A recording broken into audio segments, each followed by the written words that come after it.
Hello, everyone. I am the Tippy Toe Zombie. I like to limbo. Often I fall on people's heads, and I'm your host here on In-House Voice Acting.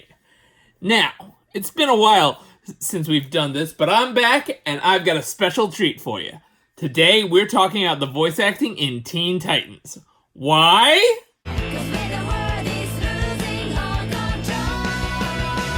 Teen Titans. Teen Titans had a great voice cast, and I'm definitely going to need to revisit the individual actors at some point in the future.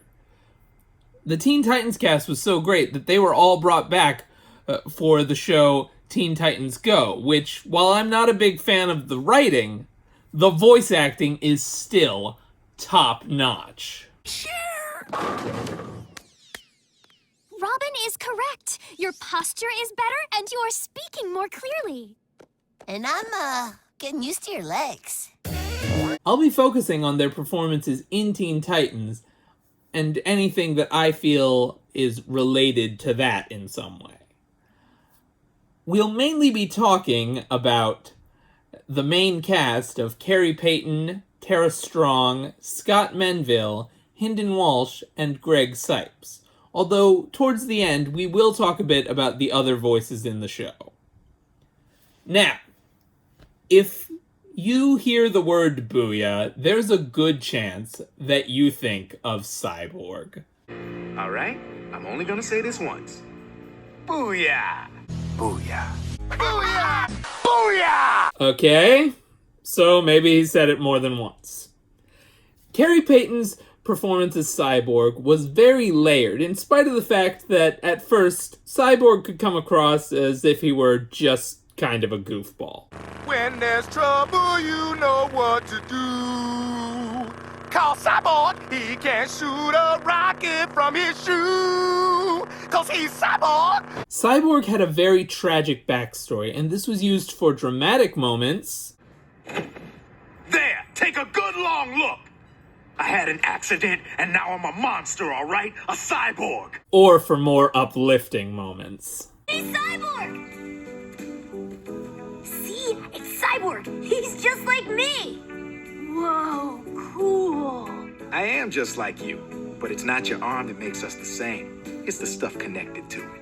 While Starfire and Beast Boy would often try to get people to feel better when they were upset, Cyborg was usually the one who had the most success in those types of situations. You heard the kid. I don't exactly fit in. He's green, half of me is metal, and she's from space. You fit in just fine. Cyborg was the smart one of the Teen Titans, and because of that, he often came up with some of the more complex plans, such as when he had to play the villain when he went undercover in the Hive Academy. Although he did have some moments where he definitely would have seemed suspicious in real life. Sloppy Joes, just like the mad scientist who created me used to make. We also got to see him go crazy when he got up. Virus! And he definitely sells the insanity. You're the nasty egg people who stole all my waffles. No matter what the mood of the scene, Carrie Payton was able to do a great job making you believe that Cyborg was a goofy teenager. Oh yeah, baby, somebody's been working out. And a character with deep underlying sadness. And when I was at the Hive, for a while there, I actually felt normal. The most popular character in Teen Titans was probably Raven, Azarath Etrium Zinthos. as played by Tara Strong. Tara Strong is one of the most successful voice actors in the industry, and Raven is probably one of her more unique voices. Raven tended to be a character who was not very outwardly emotional, and was able to remain deadpan even in the most serious or silly situations. Raven, you like waffles, don't you? More than life itself. Got to see how Raven acts in more emotional situations in the episode Nevermore, where we met Raven's emotions, with a particular focus on happiness, Sure. I've always thought you were funny, BB. But hey, looks aren't everything. Timidity. You won't like me anymore. He already doesn't like me. And bravery. Hooah! High fives! Come on! Raven actually got popular enough that eventually she started being used in some advertisements for the Cartoon Network, along with Mandy from The Grim Adventures of Billy and Mandy. Nice chatting with you. Whatever. Tara Strong's characters tend to be very outwardly emotional. You're a good student. You can do this. But what if I can't? You can! You just have to keep it together. Keep it together! So it's definitely interesting to see her playing a more subdued character. Dick Grayson is a character who has been portrayed by at least a dozen actors, but very rarely in a situation like in Teen Titans. Batman is never mentioned, and is only referenced on very rare occasions. Who knows? I might even become like a father to you. I already have a father. Previous versions of Dick have been immature beginners, Would have been if you stay out of my way instead of hogging the ball.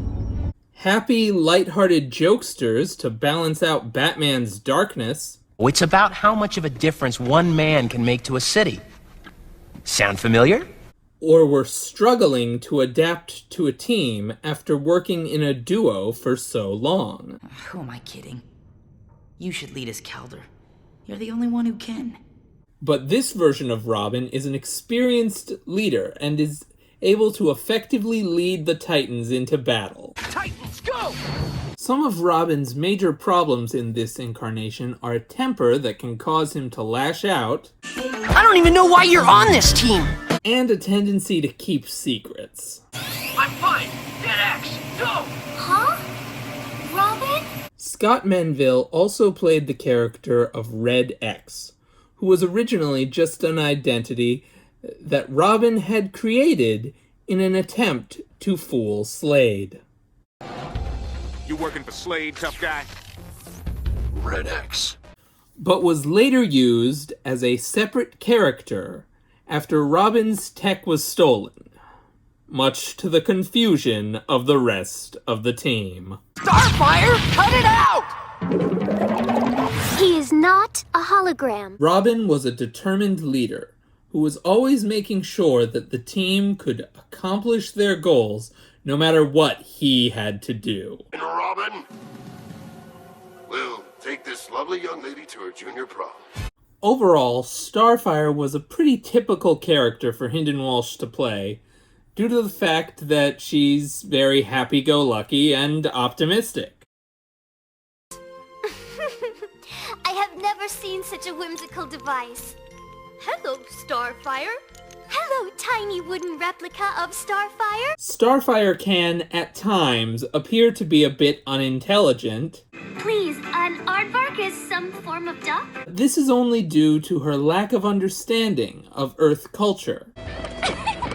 Look, they are dancing. And she does have moments that showcase her intelligence as well. What's a crouton detonator? It eradicates all chronotons within a localized area, utterly destroying the temporal component of the space-time continuum. Starfire is often shown as the member of the team most likely to give inspiring speeches. Embrace what you have inside. Let it become you, and you will find what you are meant to be. Starfire had a very unique speech pattern that helped to characterize her as someone who was new to Earth and did not completely understand it. Perhaps we should do the hanging out.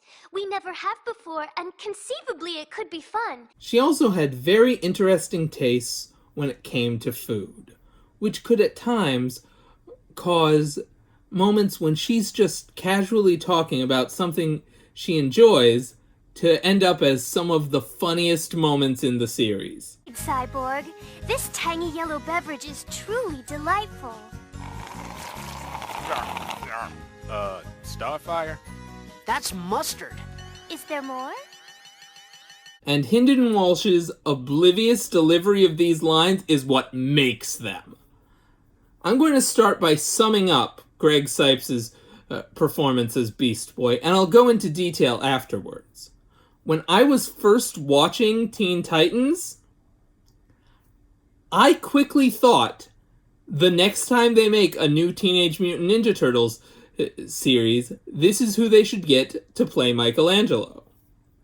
Fast forward to 2012, and they made a new TMNT series, and in the role of Michelangelo is Greg Sipes. This boy was a major source of comedy in Teen Titans. That demented doofus is never hypnotizing me again! Although not usually when he's trying to be funny. Yeah, I got one. Why are ducks so funny? Because they're always quacking jokes. He's also the least intelligent member of the team. I fear that this time his brain is gone forever. Beast Boy had a brain. Good one! Dude, that's not funny. I totally have a brain. I just don't use it much. Which can tend to get him into trouble. Of all the Titans, Beast Boy is the most outwardly confident. You're the best. Yeah, you're right. And if you ever want me to prove it, I'm always up for a race. But he is also shown to be the most insecure of the group, and he can be easily discouraged at times. Yeah, but that thing, Before moving on, I feel obliged to mention that one of Beast Boy's love interests in Teen Titans was played by Ashley Johnson. Tara, is everything okay? Totally. What makes you... Whose connection to Greg Sipes I'll be going over in a future episode.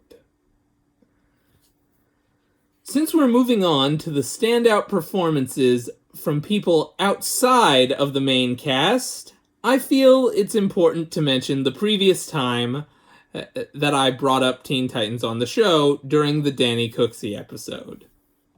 Get your hands off my girl! While Fang was never a major character, I found Will Friedel's performance very memorable because of the fact that for the longest time, I thought that Danny Cooksey was actually the one doing Fang's voice.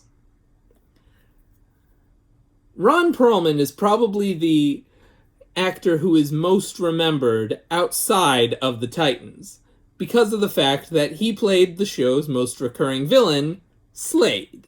I think your skills are improving. No more games! What do you want? But you do lack patience.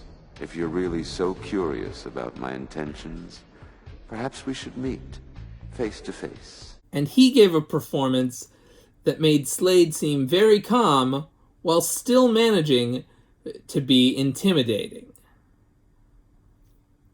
Among the honorary Titans, I'd say the two voices that stood out the most to me were probably Aqualad and Kid Flash. Aqualad was portrayed by Will Wheaton, and he portrayed him as being both confident and modest.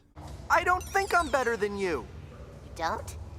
Maybe you're better than me. Who cares? Which I'd say is hard to pull off. Kid Flash was portrayed by Michael Rosenbaum, who has portrayed Wally West several times, but Teen Titans was the first time we saw him portraying Wally before he became the Flash. Kid Flash was portrayed as flirty, confident, and willing to believe in second chances. It's never too late. There are plenty of great performances from guest stars in Teen Titans, but these ones have been some of my favorites. So I think that's all I have to say about Teen Titans for now, but I've got some great episodes planned for the future, including one pretty soon that will go into more detail about Greg Sipes and Ashley Johnson. I'll probably get to all of the main cast eventually, but I hope this can hold you guys off for now. I also hope you enjoyed this episode of In-House Voice Acting. Until next time, voiceover and out!